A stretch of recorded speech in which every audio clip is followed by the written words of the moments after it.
વરસાદમાં કીડી રાણી. વરસાદનું મોસમ હતું. વરસાદ ગમે ત્યારે ચાલુ થઈ શકે તેમ હતો. એટલા માટે કીડી રાણી એક સભા બોલાવે છે. કીડી રાણી બોલી, મારા પ્યારા સાથીઓ, તમે તો જાણો જ છો કે ગયા વખતે વરસાદે કેટલી તબાહી મચાવી હતી. એટલા માટે આપણે આપણા ઘર જમીનની બદલે ઝાડની ટોચ પર બનાવ્યા છે. પણ ખાલી આટલું જ કાફી નથી. આપણે બહુ બધું ખાવાનું ભેગું કરવું પડશે, એટલે વરસાદમાં આપણે ભૂખ્યા ના રહીએ. મિન્ટુ કીડી બોલી, તમે બરાબર કહો છો રાનીજી, પણ મારું માનવું છે કે આપણે અલગ અલગ ટોળીઓમાં વહેંચાઈને અલગ અલગ જગ્યાએ જઈને ખાવાનું ભેગું કરવું જોઈએ. કીડી રાણી બોલી, સાચું કીધું તે મિન્ટુ કીડી. હવે સમય ગુમાવ્યા વગર બધા જ ખાવાનું ભેગું કરવા માટે લાગી જાઓ. કીડી રાણીનો આદેશ મળવાની સાથે જ બધી કીડીઓ ખાવાનું ભેગું કરવામાં લાગી જાય છે. બીજી બાજુ પક્ષીઓ પણ વરસાદમાં બચવા માટે પોતપોતાની તૈયારીઓ કરવા લાગે છે. ચકલી રૂપા બોલી, ક્યાંથી આવે છે તું ચિંકી? ચિંકી બોલી, નહીં માસી, વાદળ તૈયાર ઊભા છે, ક્યારે વરસી જાય એ ખબર નહીં, એટલા માટે મારા માળા માટે થોડુંક ઘાસ અને અનાજ લઈને આવી છું. રૂપા બોલી, હું પણ સવારથી આ જ કામમાં લાગી છું. હવે એક અઠવાડિયાનું ખાવાનું તો તૈયાર થઈ જ ગયું છે. બીજા પક્ષીઓ બોલ્યા, આપણું તો હજી પણ બરાબર છે રૂપા માસી, પણ કીડીઓનું તો વિચારો, મને તો એના માટે બહુ જ દુઃખ થાય છે. રૂપા માસી બોલ્યા, હા મને પણ. આપણે વરસાદમાં એમની મદદ કરવી જોઈએ. ચિંકી બોલી, આ તો બહુ જ સરસ ઉપાય છે. ચાલો હું અત્યારે જાઉં છું, પછી મળીશ. બીજી બાજુ જંગલમાં કાલુ કાગડો પણ રહેતો હતો. એ બહુ જ તોફાની અને ખોટો હતો. કાલુ બોલ્યો, અરે વાહ, આ સુહાનું મોસમ અને ભૂરીના હાથના સમોસા, આ હા હા, મજા પડી ગઈ. ભૂરી બોલી, કાલુ ઊભો રે, ક્યાં જાય છે? હજી તો તે સમોસા ખાધા અને ખાઈને સીધો જ બહાર જાય છે. કાલુ બોલ્યો, અરે બસ બહારની હવા લેવા માટે જાઉં છું, કંઈક અનાજ પણ લેતો આવીશ. કાલુ અહીંયા ત્યાં રખડ્યા પછી મિન્ટુ કીડીના ઘરે પહોંચે છે અને જઈને જોવે તો ઘરમાં બહુ બધું ખાવાનું રાખેલું હતું. કાલુ બોલ્યો, આ હા હા, આમાં તો ઘણા બધા પ્રકારના પકવાન, ફળ અને બીજું પણ ઘણું બધું છે.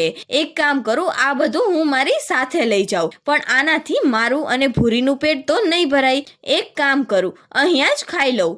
કાલુ ચિન્ટુ કીડીના ઘરમાં રાખેલું બધું જ ખાવાનું સાફ કરી જાય છે અને પછી ઘરની બહાર બેસી જાય છે. થોડી વારમાં મિન્ટુ કીડી એની ટોળી સાથે આવે છે. મિન્ટુ કીડી બોલી, આ કાલુ અહીંયા શું કરે છે? મારા દરવાજા પર બેઠો છે. કાલુ, એ કાલુ, અહીંયા શું કરે છે? અવાજ નથી આવતો કે શું? પણ કાલુ કોઈ જ જવાબ નથી દેતો. એટલે મિન્ટુ કીડી કાલુના હાથ પર જોરથી ડંખ મારે છે. કાલુ હડબડાટથી ઉઠી જાય છે. કાલુ બોલ્યો, મિન્ટુની બચ્ચી, તે મને ડંખ માર્યો? બહુ પંખ ફેલાઈ ગયા છે ને તારા? તું ઊભી રે, હમણાં તને બતાવું કે કાલુ કોણ છે. આટલું કહીને કાળુ મિન્ટુ કીડીના ઘરને તોડી નાખે છે. ખાલી મિન્ટુ કીડીનું જ નહીં, આજુબાજુ જેટલી પણ કીડીઓના ઘર હતા એ બધા કીડીઓના ઘરને તે તોડી નાખે છે અને કેટલીક કીડીઓને પોતાના પગ નીચે કચરી નાખે છે અને ત્યાંથી ચાલ્યો જાય છે. મિન્ટુ કીડી રાણી કીડીને આ બધી વાત કહે છે. રાણી કીડી બોલી, આ કાલુએ બરાબર નથી કર્યું. શું આપણે ક્યારેય પણ પક્ષીઓને નુકસાન પહોંચાડ્યું છે? નહીં ને? તો પછી એણે આપણી સાથે આવું કેમ કર્યું? આપણા કેટલા બધા સાથીદારોને મારી નાખ્યા છે. માહોલ ગંભીર થઈ જાય છે અને બધી કીડીઓ મરેલી કીડીઓની શબયાત્રા કાઢે છે. ત્યાં વાદળના ગરજવાની સાથે જ વરસાદ ચાલુ થાય છે.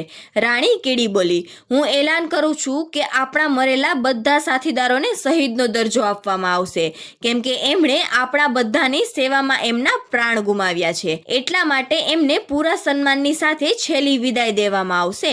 પછી કેટલીક કીડીઓ ઢોલ લઈને એને સૂરમાં વગાડતા વગાડતા પોતાના સાથીદારોની અંતિમ યાત્રા કાઢે છે. જેમાં બધાથી આગળ હતી કીડી રાણી અને પાછળ આખા રાજ્યની કીડીઓ હતી. બધાની આંખોમાં આંસુ હતા અને વરસાદમાં પલળતી પલળતી પોતાના સાથીદારોને અંતિમ વિદાય સુધી લઈ જાય છે. ચિંકી બોલી, રૂપા માસી, જલ્દી બહાર આવો, આ જોવો શું થઈ રહ્યું છે. રૂપા માસી બોલ્યા, હે ભગવાન, આ મિન્ટુ કીડી અને બીજી આટલી બધી બધી કીડીઓ વરસાદમાં આવી રીતે કીડીઓની સબ લઈને ક્યાં જાય છે? કોયલ બોલી, મને લાગે છે કે આપણે એની પાછળ જવું જોઈએ, ત્યારે જ ખબર પડશે કે આ શું થઈ રહ્યું છે બધું. પછી જંગલના બધા પક્ષીઓ વરસાદમાં રાની કીડી અને બધી બીજી કીડીઓની પાછળ જાય છે અને જોવે છે કે એ એમના સાથીદારોની અંતિમ ક્રિયાને પૂરી કરે છે. રૂપા માસી બોલ્યા, પણ આવું કઈ રીતે થયું? આ વરસાદના કારણે તો નથી થયું ને?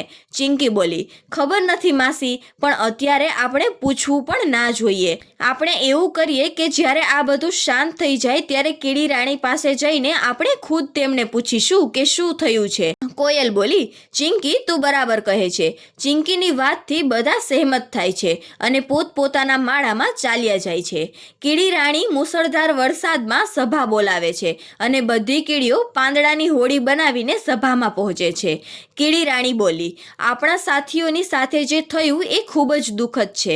આપણે તો માનતા હતા કે આ જંગલના બધા પક્ષીઓ આપણા છે, પણ આજે સમજાયું કે આ બધા પણ આપણા દુશ્મન છે. દુશ્મનને સબક દેવો જરૂરી છે.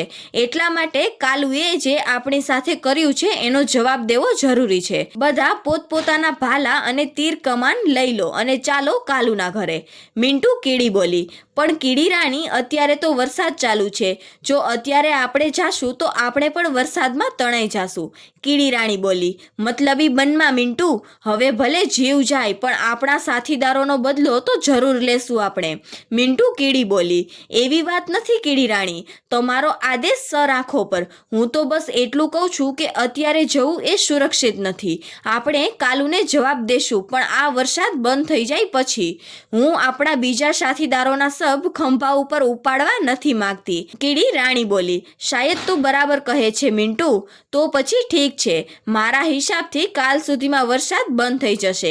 એટલા માટે કાલે બધા અહીં જ ભેગા થશું અને કાલુને તેમની ભૂલની સજા આપશું.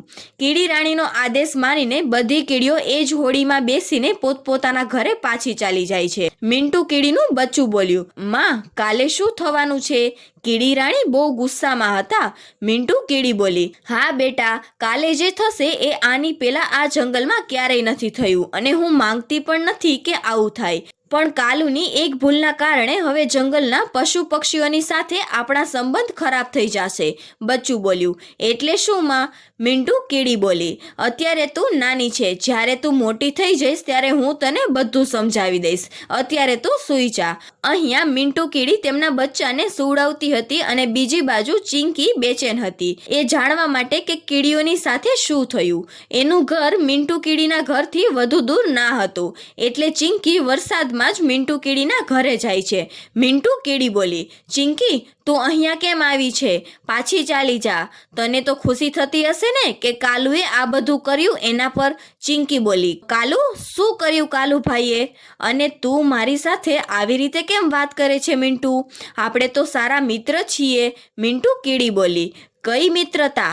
જ્યારે તમે પક્ષીઓએ અમને દૂર કરવાની કસમ જ ખાઈ લીધી છે તો પછી મિત્રતા ક્યાં વધી? ચિંકી બોલી, તું આ શું કહી રહી છે મિન્ટુ? મને કહે તો ખરા કે શું થયું છે? પછી મિન્ટુ ચિંકીને કાલુની હરકતો વિશે કહે છે. ચિંકી બોલી, મારા પર વિશ્વાસ કર મિન્ટુ, મને આ વિશે કંઈ પણ ખબર નથી. જો મને ખબર હોત તો હું આવું ક્યારેય પણ ન થવા દેત. મિન્ટુ કીડી બોલી, હવે જે થવાનું હતું એ થઈ ગયું છે. હવે અમે પણ એ જ કરીશું જે અમારે કરવું હશે. હવે તું જા ચિંકી. આટલું કહીને મિન્ટુ ચિંકીને પાછી મોકલી દે છે અને વધુ વરસાદના કારણે ચિંકીએ પોતાના ઘરે પાછું જવું પડે છે.